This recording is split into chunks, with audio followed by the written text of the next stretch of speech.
On this week's episode of Let's Talk About It, we're going to talk about the relationship between Black people and Black public figures.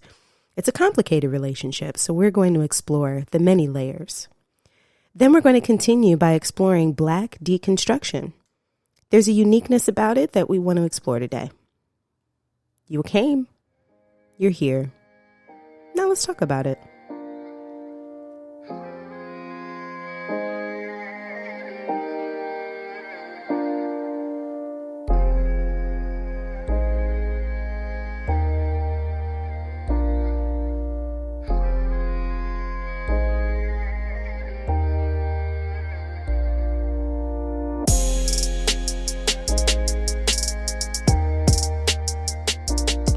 Well, hello there. Yo. What show is this? It's Let's Talk About It. It's Malcolm Morgan. I was going to say something outlandish. You took it away from me. This is Micah. Thank you for joining us today. My love, how are you doing today? Oh, you know, just dragging myself through life one step at a time. Wow, that's... Well, I need you to gird your loins. This podcast is going to take everything you got. Oh, yikes. How are you doing then? We're doing all right. Yeah. I'm excited about this episode. I can tell. Guys, I'm sorry. This is the season finale. The season finale. Things season are final. 3. Yes. We'll be back soon, but this is the finale for this season, and we are going out with a bang. It would seem. Yes. So what are we talking about today? Oh, very light stuff. Very light stuff. We're going to try to tackle the complicated relationship that Black folks have with their public figures. Mm. Now, if you, kind listener, are up to date on the news, it is currently November 2022 and the year of our Lord. And there have been some interesting developments with a treasured musical professional. I'm being vague on purpose here. And so this, recent development, there's been anti-Semitism involved. There's been questions of mental health and what are the kind of boundaries between mental health and character involved. And so naturally, we, the Morgans, started kind of thinking out loud about, why are our folks responding the way that we are? So that's what we're going to try to answer today. And this is a very nuanced conversation. Mm-hmm. We're tackling this from our perspective. So we're allowing you in on a conversation that we would probably just have and keep to ourselves, but we decided to record it today. We did. So that you guys could be a part of it. So the relationship between Black people and our public figures. First of all, the Black community definitely identifies with public figures in a different way, I think, than other groups. Yeah. And I think it starts with, from very early on, I think we're used to having public figures who speak for us, who take on Black causes, who say the things that need to be said. Whether you talk about the Harry Belafontes of the world, the Bill Russells of the world, Reverend Jesse Jackson, others. For a long time, they were the mouthpiece for social issues. So the first time a lot of white people or white audiences got to hear these issues firsthand was from these public figures that had a platform. So I think it starts there, is that is kind of the precedent that was set for our public figures. And as you say that, I wrestle with whether we set that for ourselves or whether whiteness set it for us. And I say this gently, but I think whiteness requires of the other, so any other, Black people, people of color, requires excellence out of us. Before we're given any value or dignity. Yeah. And so I think a lot of the pressure that our public figures have felt in America, like throughout the whole history of America, is rooted in that. Is rooted in this pressure to be excellent in order to kind of win some value and some dignity from the social construct of whiteness. Yeah. And so for me, I try to hold that in tension with whatever disappointment I feel, right? When I see a public figure that has some kind of lapse in character, right? I'm trying to hold the history in tension with that. Like, I know that for you, public figure, to have gotten to where you are carrying with you that pressure that Black public figures have had to bear all the way through. Yeah, I think that's another layer to this as well, is that as Black people in America, we understand how hard it is to be just a regular Black person. But then for you to get to the top of your field at something, we hold those people in especially high esteem, because who knows the horrors that you have seen right, trying to ascend and, presumably pass over white people on the way up. What doors did you have to kick down to get to that place? Yeah, we know it cost a lot. Yeah, absolutely. We recently we started and have not finished. It's going to be a slow burn. Yeah, we need to talk about Bill Cosby documentary. Bruh. And even though I felt like I knew a lot about him and his story, there was just a lot of stuff that I didn't know. Barriers that he had broken, doors that he has opened, which made his fall so much harder for us to deal with. That part. Yeah. Yeah. And I think trying to hold that complexity is hard, right? Because when you find out that, and I want to pause here. If you're listening to this and you have a sexual abuse history, I want to invite you to ground yourself, use your coping skills right now, or if you have to fast forward and come back to this, that's perfectly fine. But we're going to be talking about some things that can be associated with and bring up some triggers of sexual abuse. But as I think about Bill Cosby in particular and try to hold in tension the barriers that he broke down and, the ways that he trailblazed, it's like, bruh, but the violence that he inflicted on women, is just so hard to reconcile. Yeah. And that's why I think that, docuseries is so important, because, we had a bunch of other documentaries about what he did and the outcomes of that, but to wrestle with the actual question of like, what do we do with this? What do we do with both sides of Bill Cosby? It's a hard question to answer. Yeah. I think another layer to this is the fact that Black public figures and celebrities have the responsibility of kind of representing us all. They're asked to speak on every Black issue, speak for every Black person, every community. Yeah. And I think we have internalized that as a community as well, as that we expect you to speak from our perspective, and with our best interest at heart. Oof. I remember learning a little bit about Michael Jordan and his what I'm guessing, correct me if I'm wrong, is an intentional absence from kind of that public speaking part of the job, right?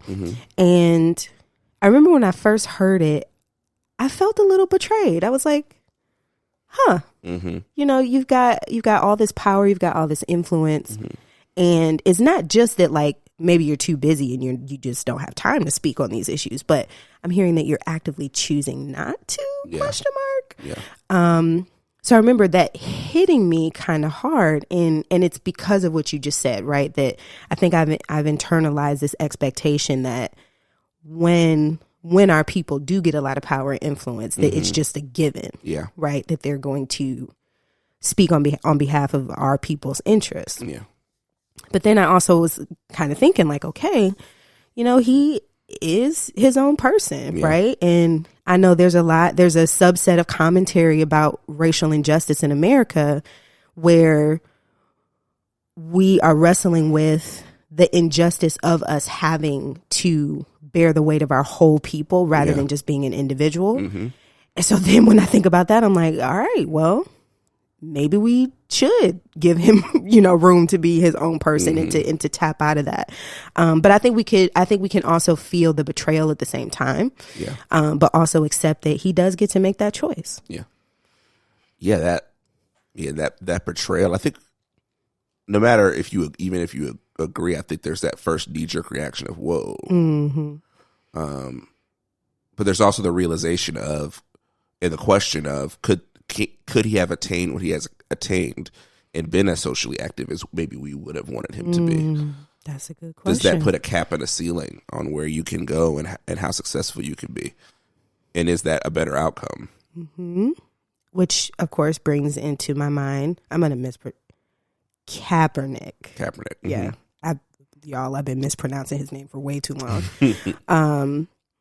But the sacrifice, right, that he paid to be outspoken, I think answers your question, right? Like, could someone like Michael Jordan have gotten to the point where he got to without, or while participating in, the public arena in terms of justice? And I think the answer is no. Like, we saw that with Kaepernick. Mm-hmm. And, I really respect him for kind of the graciousness he's had with having to give up, a huge part of his career and the success that he might have had. But man, to watch so much being taken away from him because he chose to speak out is just like, wow, that's a picture of what it's like to be a Black public figure. Yeah. I think there was kind of a pivotal moment. I wish I could give you the exact year, but Issa Rae is going to this award show and they're asking her what are you, who are you rooting for? And she says, I root for everybody Black. Straight face. And that was it was a funny thing, but then it kind of became a real. I mean, Wale did a song about it, and it kind of, I don't want to say restarted because I don't want to overstate how important it was, but it was kind of like a watershed moment, particularly in that segment of Hollywood, talking about movies and television, where we're just we're rooting for everybody Black. But this also comes up in some really weird ways. So I remember growing up watching the Olympics with my family, and it'll just be we'll just say it's a heat in the Olympics for the for the 200 meters. You look at the countries to see who's running. If you recognize any of the names, if you don't really, you'll move on, go do something else. I distinctly remember my mom saying one time after it was over it was a Kenyan or a Nigerian in the race, and my mom was disappointed because they didn't win. She says, "We have to win these," and I'm looking at my mom like, okay, did I miss something? Are we Kenyan or Nigerian now? I didn't know what. It's a huge part of your family tree that was overlooked. Let me get the DNA facts. I had no idea. But that's the level to which even in the old days, people would root for boxers or wrestlers, especially if it's Black guy versus white guy. Like Mike Tyson fights, when it was Mike Tyson versus a white guy, it's a different level of excitement and energy behind your rooting for. Even more recently, the Tyson Fury Deontay Wilder fight, which is probably going to go over your head to explain this, Micah. Absolutely. But it was a white British fighter going against a Black American fighter, Deontay Wilder, who's from Alabama. In boxing, there's multiple divisions of the belt, I guess is the best way to describe it. So there's heavyweight belts. Oh, okay, yeah. WBC, WO, I think there's one more. Wilder had 2 of those belts, and I think Fury had one of those belts. And you looked at the fight, and it seemed to be pretty evenly divided between race. Similar thing happened, maybe a better reference would be the Mayweather McGregor fight, where there were some very strong racial lines in that. So we kind of internalize that, I'm rooting for everybody who's Black in a lot of different ways. Because we have to, right? I think the wittiness of Issa's comment and the kind of boldness of it has some humor to it, but it's the reality behind it is oppression has been real in Western culture. The oppression of Black people has been real, and so for her to have so boldly said that, it was I am root for everybody Black, right? I think we've all discreetly been kind of doing, well, many of us have been discreetly doing it, but for her to say it out loud was that felt good. Yeah. And I think, with that, it's hard, once we start kind of rooting for everybody who's Black, it's hard then to separate the status and accomplishments from any negative action or attention that these people may do or attract. And, the obvious examples of that are Bill Cosby and R. Kelly. Yeah. Where, we used to going to cookouts and doing the Step in the Name of Love and watching I almost said Slow Jam. Slow Jam. So watching Space Jam and hearing I Believe I Can Fly and singing it and now it's like all of that is, the Cosby Show is just tainted. But for some people, it's hard to separate. I mean, for a lot of people, it's hard to separate that way. And they talked about that in the documentary, or they were starting to talk about that in the documentary.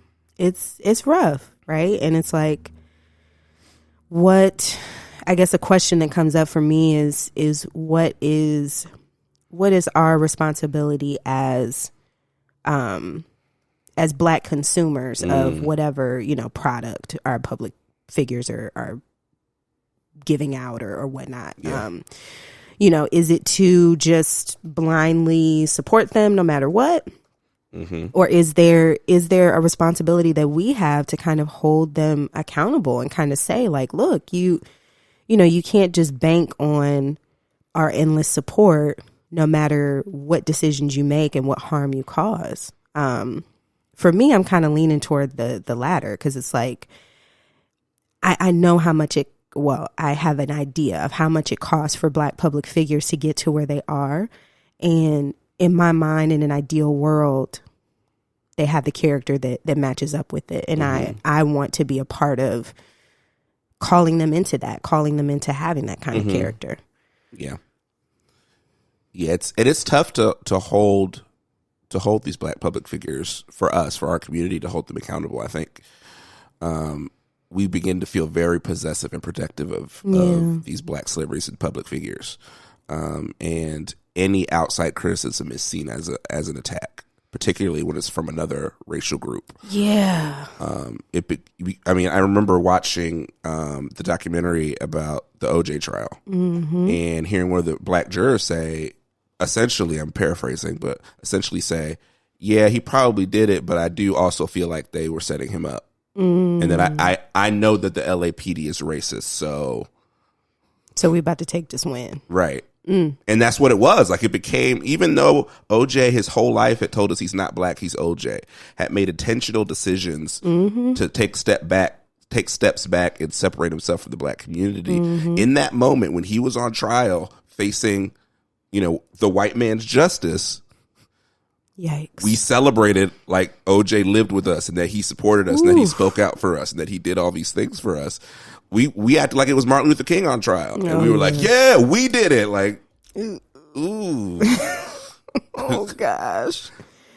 Man, that's so complicated, right? Because even as you say that, I feel my body reacting to how it feels for our Black public figures to be, I don't want to say it. I feel myself reacting to seeing Black public figures under the scrutiny of white people. Yeah. Because it always feels more harsh. It always feels more rigid and less gracious and less compassionate. And I just see the grace that white public figures are given.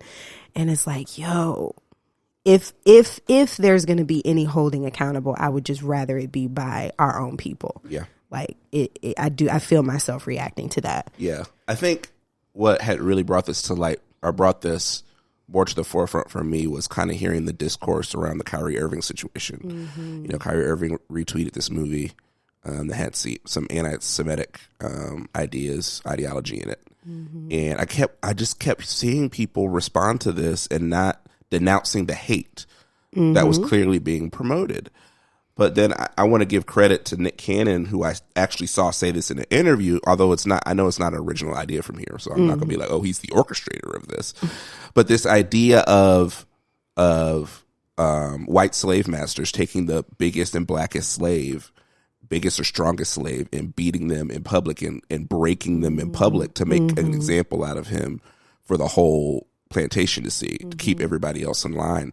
And that, I hadn't fully, I'm aware of that. Yeah. Like I'm aware of that in our history, but I hadn't thought about that in the context of this and why. And I think it put some good language to what we as Black people see when Black people are held accountable in a certain way and with a certain severity. Right, right.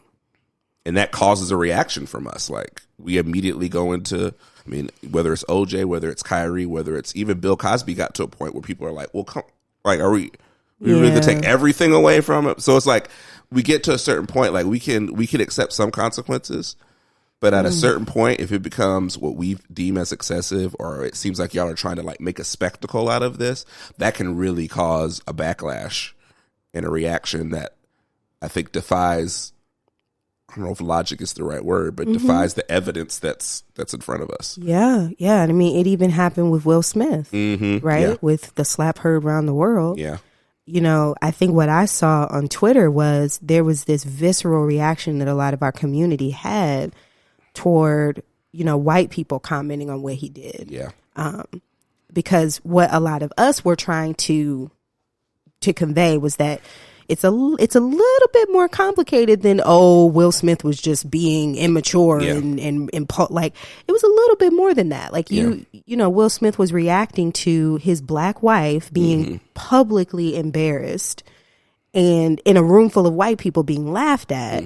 Like that was a huge emotional moment for him. And so it wasn't, you know, this idea of just him swallowing all of that and remaining composed perfectly. It's just not reasonable, and right? I think that the other layer to that, which I don't want to get too far from our topic, is that people have been laughing at Will Smith for the last couple years. Yeah. Whether it's the Red Table Talk, where him and his wife talked about her infidelity, and that type of thing kind of became a running joke for a long time. Yeah. So I think that played it into it as well. And I think, you know, as much as open as the Black community can be, we love our jokes.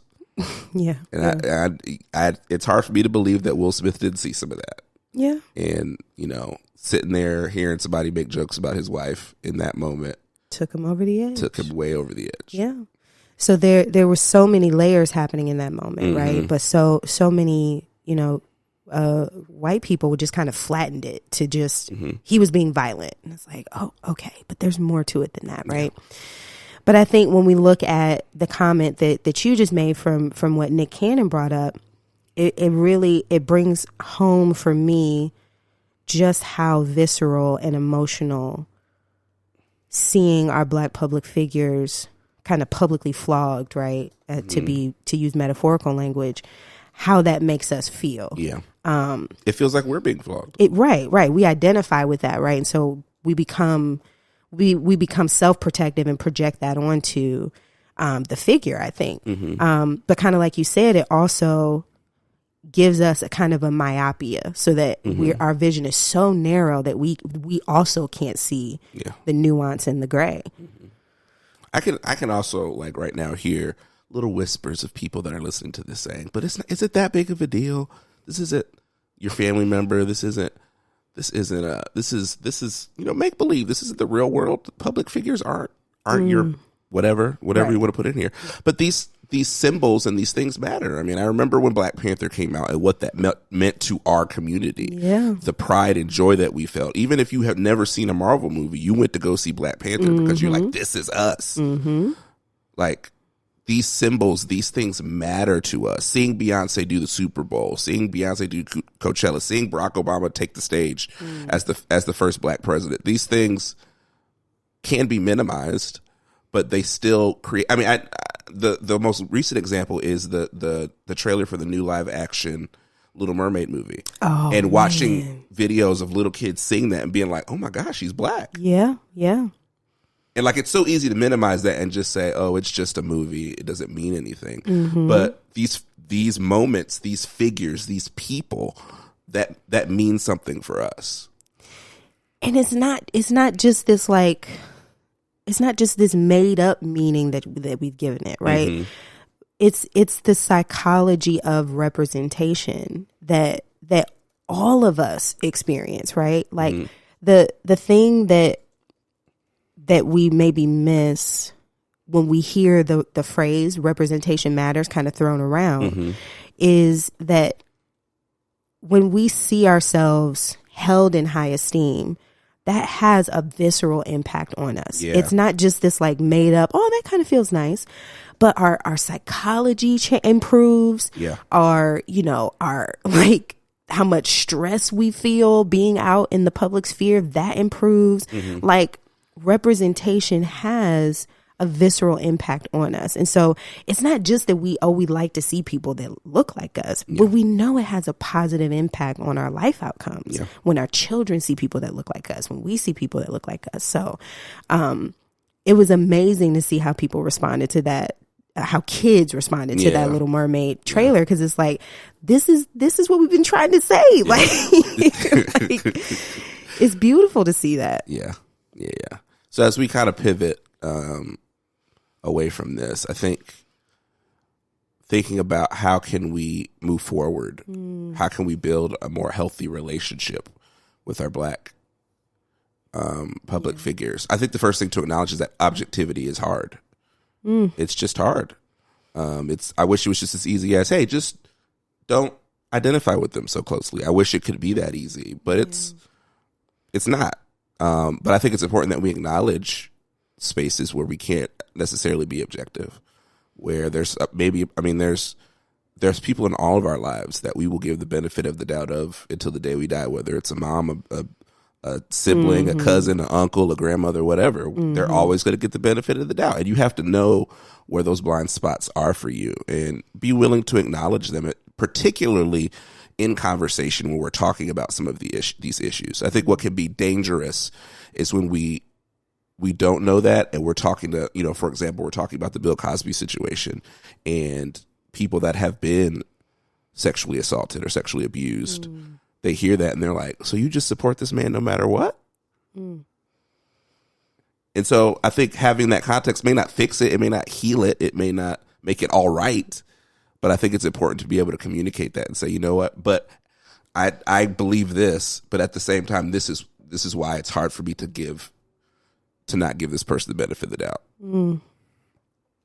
And I do hope more of us find language to say that, right? Because I think what's been happening is we've been using language like, but it's not that big of a deal. Yeah. Or, but that's R. Kelly though, right? Yeah. And it's like, no, there's it's a little bit more going on than just you really like his music, right? Yeah. So I'm hoping that, unfortunately, as this keeps happening, that we as a community develop more language for how to respond. Yeah.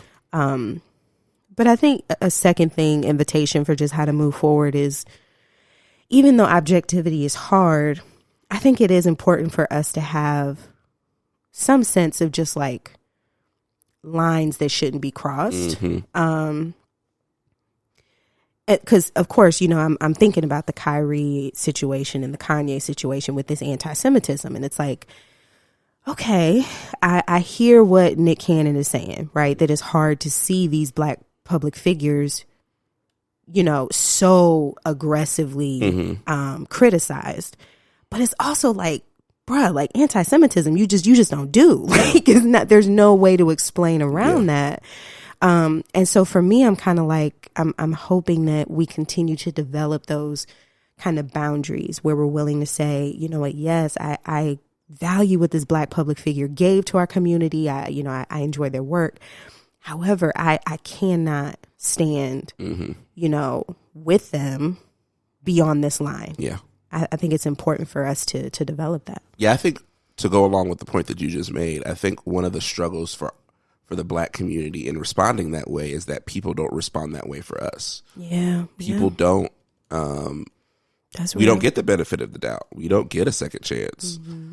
So when it happens to other groups or to other people, I think that injustice stings more. And so it kind of compounds when it comes back around. The next Black figure who gets made an example of, we're like, no, and you could try to like double down. It's like, no, I'm riding with this person. I don't even know who they are, and I'm riding with them. Right. Yeah, that's real. Last thing I want to say is we do need to find a way to hold our Black public figures accountable without tearing them down. Yeah. I think that's the hardest thing with some of these situations is that we are watching what it seems like a deplatforming and a complete disenfranchisement of people. And it shouldn't always have to be one way or the other, where we either say nothing or take away everything. You know, I hear you. Yeah. So it would be great to be able to hold people accountable. And there's consequences for everything that we do.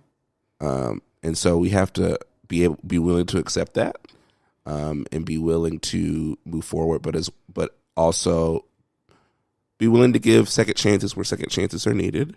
But also say, hey, you were just wrong. There's just sorry. I love you. I love the album. Love the movie. Love the way you dribble a basketball. You know, but you were just wrong. Yeah, and you caused harm. Yeah. Right. And I think the ideal situation is for us to be able to make decisions about who do we continue to platform based on knowing that there's a relatively low chance that they'll cause more harm, right? But if you have a public figure that consistently causes harm using their platform, then it's like, okay, you know, it could be that you, sir or ma'am, need to have less influence, a significant amount of less influence in order to be safe to the public. Yeah. And so I think that's also a conversation worth having. I haven't seen it get that nuanced, right? For people to be saying like, oh, he's canceled. He's canceled. But it's like, okay, but why? You know, is it just because you are disgusted by what he did or what she did? Or is it because you want to minimize harm? Yeah. And my hope is that we start leaning toward the latter. Yeah. I think this is a tough conversation to have, because even as, like you said, as we're having this conversation, I'm having reactions to the things I'm saying and be like, no, support OJ. And you're like, do we really support OJ though? I'm not going to answer that question. So yeah, we appreciate you guys listening, and this conversation is ongoing. We'd love to hear your thoughts. Absolutely. Maybe you're from a different ethnic group or different community and you have a different relationship with celebrities. We'd love to hear about it. So use the hashtag talk about it POD, and drop us your thoughts on this conversation. Drop those thoughts. Speaking of dropping, that was just going to be the most awkward of pivots. But we will pivot very hard right here. To close out our season, we've been wanting to have a conversation about deconstruction, but just have not figured out, like, okay, where do we put this? So we figured on the episode where we're going to have the toughest multi-layered conversation, let's just add another one. Absolutely. On the back end of it. Yeah. So if you didn't gird your loins when Malcolm first invited you to do it, pick up that gird and loin them. No. Okay. It's okay. So, Black deconstruction, is it a thing? And if it is a thing, what's unique about it? What makes it a thing? Right. So, for me, where I think this conversation needs to start, and I want to start here with kind of a disclaimer, is I want to honor the white evangelical deconstruction movement that's been going on. You know, when I first kind of caught wind of it, it was maybe like 5 or 6 years ago on Twitter. And with me having grown up in the Black church, I didn't fully understand like what was happening, but there was this movement of, you know, white evangelical, mostly millennial, mostly Gen Xers, folks commenting on leaving the white evangelical church. And for many of them, they cited things like, you know, having recently discovered the white evangelical church's participation in the oppression of Black people and of women through purity culture, right? And just this onslaught of realization that oppression has been a significant part of a lot of their faith backgrounds. And so I want to honor that is a real thing. It's a real movement. For me, I also want to honor that deconstruction, I have not experienced it as something that white Christians choose, right? Like no one just wakes up in the morning like, oh, I want to experience my faith as this shifting slab of sand under my feet. Please and thank you. Like no one wakes up like that, right? And so I want to honor that deconstruction often starts with pain. It often starts with wounding and a sense of like deception, right? Like I thought my faith was this thing, and now I'm discovering it was that thing. And so I just want to honor that, and also for this segment, honor that I think deconstruction is and has been a very different thing for me, and is often a different thing for Black Christians in general. So that's kind of what we're going to be talking about today. So my first question, Malcolm, is when you think about deconstruction, as if we kind of separate it from the Exvangelical movement for a moment and give it a working definition of kind of a phase of questioning about your faith, and perhaps kind of dismantling some themes or some familiar ideas about your faith that you used to have. Would you say that you have ever or are deconstructing? I would say yes. Like I remember growing up, and we didn't have that. We didn't have the word deconstruction to kind of explain people that are in transitions in their faith. It was the real churchy version of it was a crisis. They're having a crisis of faith. Yep. Which sounds so like dire. Just. Oh my God! Are they like he's never coming back? Yeah, we're not going to see them at church like ever. Like not even on Christmas or Easter. Like that's it. And it sounds so dire. But then there's like the kind of more passive, like, oh, he's going through something. He's just going through something. Through something, you know. So I think I've definitely, and I think it came at a time in my adulthood when it was really, I don't want to say up to me, but it was, I was discovering my faith for myself instead of what was handed to me or what somebody else had modeled for me. And so I I definitely went through a deconstruction. I don't think it was as, I don't want to say dramatic, but it wasn't like a I'm leaving type of thing. It was definitely I'm here, but I'm still, there's some things I'm just trying to figure out. I think the big thing for me was like, what do I believe and why do I believe it? You know? And honestly, like if I think about, if I think back to a lot of my Black friends who have said something like that to me, right? That has been the trend, right? It's been this questioning of, what do I believe and why do I believe it? Because for a lot of us, for most of us, our faith was so deeply tied to the traditions that our, mothers and grandparents handed down to us. Because the Black church is so beautifully fueled by tradition, right? And so a lot of times when we grew up, we didn't have answers, we didn't have explanations, but we had rituals. We had things that you just did. And so by the time we got into our 20s, it was like, oh, why do I wear pantyhose every Sunday? Like, what is that about? But I think one of the things I want to be sensitive to is, for Exvangelicals, there is a trend of deconstructing because of racial justice. And when I've asked myself the question about whether I've deconstructed, I think I've known for a long time that it's never really been about a racial justice issue, because growing up, I was kind of always aware, that America was very much complicit in the racial justice issue. And so that's been kind of interesting to watch, is just how important the racial justice issue is to a lot of folks deconstructing.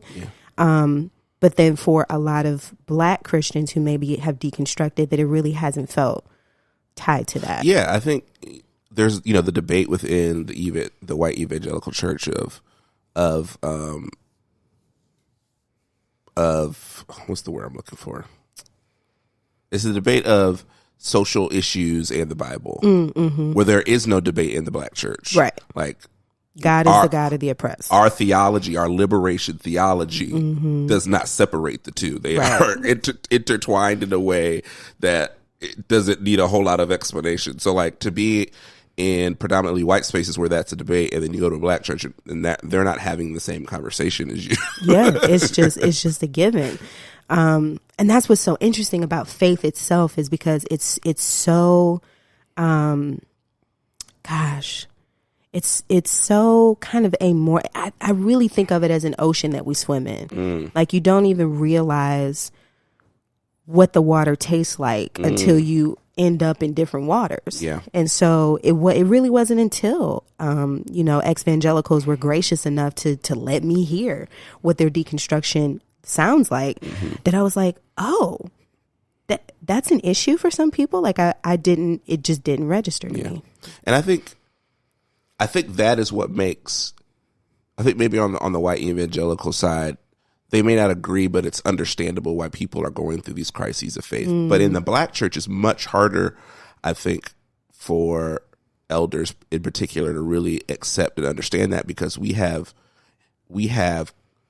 covered ourselves and ingrained ourselves with our faith to such a degree, because we needed that to protect us. We needed faith to protect us from the realities of what was happening around us. So we have completely tried to insulate ourselves from the racism, from the prejudice, from all of these things, from disenfranchisement, from lack of economic opportunity. We used all of the scriptures in the Bible of between Jesus, Moses, and the children of Israel to let us know that it will eventually be okay, even though it's not okay right now. So deconstruction hits differently when a person in their 40s, 50s, 60s hears their child say, well, I don't know if I believe that. And they're like, what do you mean you don't believe that? Right. This is who we are. Like, this is what we do. This is how we got over. Yeah, like white pantyhose. Yeah. It may be ridiculous to you, but I got here. I'm here because of that. Yeah. And so black deconstruction hits completely differently than it does when somebody else might say it. That's a really good point. And I think what I hear you saying in between the lines is, for the black church, faith is not just a bunch of ideas. Like faith has literally been the bridge from oppression to hope. Is what we've walked over to get to this present moment. And so when I think what I've softened toward is the feeling of fear and the feeling of betrayal that I think, older black Christians see when they see us deconstructing or trying to figure out what we believe and why. And I think it's because it really does feel like a gut punch. Like, you deconstructed on Jesus? Like, we don't do that. Like, it just is what it is. And it's how we got here. Put on the pantyhose and we going to church. And so I try to be compassionate toward how that probably feels to see us, kind of just questioning. Yeah. I think an important distinction to make too is a deconstruction doesn't always mean a turning away from. I think those things have become synonymous, and that's kind of the buzzword you'll hear a lot. That's they're good. deconstructing, they're turning away from God, but it's not necessarily that. We still love God, we still love church, but we have some questions. But it's, for me, that's what's been interesting too, because the word deconstruction doesn't sound like a turning. When I started hearing the word, what I envisioned was, a little toddler playfully taking apart a Lego set that they just put together and rebuilding it, right? Like it's this, I think it really can be this beautiful taking apart to rebuild. And if we start to see it that way, then it can really be an invitation to do it together, right?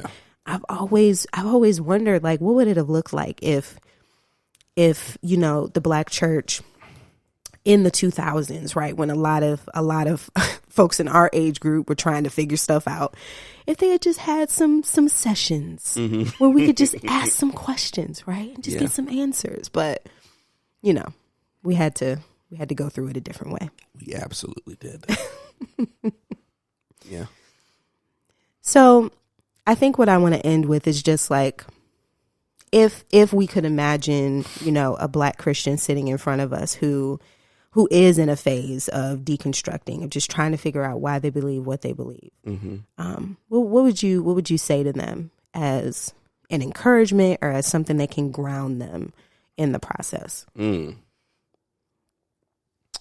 What would I say to them? First of all, I would start off with this is normal. This is okay. Like, it's not, you're not broken. You're not even outside of God's will. Like, God wants you to ask these questions. God wants you to come to him and come to your community to help guide you through this. I would also say that deconstruction is so much easier in community. Yeah. Deconstruction can get scary and lonely when you're by yourself. And so even if that community is just one person or two people, find people that you can trust, that you can ask those tough questions, that you can have those tough conversations with. Because deconstruction and isolation can lead to more pain. Yeah. That's good. I think I would also tell them, deconstruction is it's warranted, right? Like, it's like faith is such an intimate and complicated thing. It only makes sense that you would have deep questions to ask about it, right? So I would want, folks to know that it makes complete sense that you're trying to just kind of dismantle things and rebuild it. But then lastly, I think I would want to tell deconstructing Black Christians that, like, there can really be a creativity and just beauty and rebuilding a faith of your own. Because I know for me, as I've reconstructed and I've wrestled with my biggest deconstruction question has always been around suffering and God's sovereignty. Like, how do I reconcile God's goodness with the suffering that I see in the world, right? And I haven't totally answered that question for myself, right? But there's been milestones of sub answers that I've gotten and beauty that I've kind of developed in my own faith along the way that feel really precious to me. And so I would want, a Black Christian going through something similar to know that you can create something beautiful out of the rubble, so to speak. I think that's a good way to end our conversation today. I think so. So, Micah, what did we learn today? Well, I don't know what folks learn, but I know what we talked about. What did we talk about? So we talked about the very easy and flat, simple conversation about how the relationship that Black folks have with our Black public figures, and so we wrestle with why is that relationship so complicated. And just kind of thought about what are some ways we can move forward to perhaps make it slightly less complicated. And then we ended with exploring kind of the nuances of Black deconstruction, what kind of informs it, what creates kind of the reaction that our older Black folks have to Black deconstruction, and what would we tell somebody who's going through it now. So, of course, this is only the beginning of these conversations. We invite you, dear listener, to continue it. You can do that by using the hashtag #TalkAboutItPod, POD, on Twitter. And you can also continue that conversation by directly tweeting at us. So you can find me on Twitter at JMarieMorgan. And where can they find you, Malcolm? You can find me on Instagram and Twitter at Malcolm DOT Media, MALCOLM Media. We'll be on Twitter for as long as we deem it as a safe space to be. So stay tuned. For as long as it lasts. It may take some of these conversations onto a different platform soon. So as I did mention at the beginning, this is the season 3 finale. We made it through. It was important for us as when we came back to do season 3, we wanted to have a definite start and a definite end to our seasons and not just kind of drift off into whatever. So we're really excited that we made it through a whole season. We're going to take a little break, but we'll be back early 2023. We'll let you guys know for sure, but we're looking at probably around February to come back to do season 4. That sounds about right. So we thank you guys for joining us again. Thank you for sharing. Thank you for listening. Thank you for those that have told us about how you've interacted with these episodes. Yeah. It really means a lot to us. We love having these conversations, and we're glad that you guys are getting something out of it as well. So, at least for now, Merry Christmas. Happy Thanksgiving. Happy New Year. Happy Martin Luther King Day. And hopefully we'll see y'all in Black History Month. Yes, indeed. This has been Malcolm Morgan. And Micah Morgan. And we'll see y'all next time.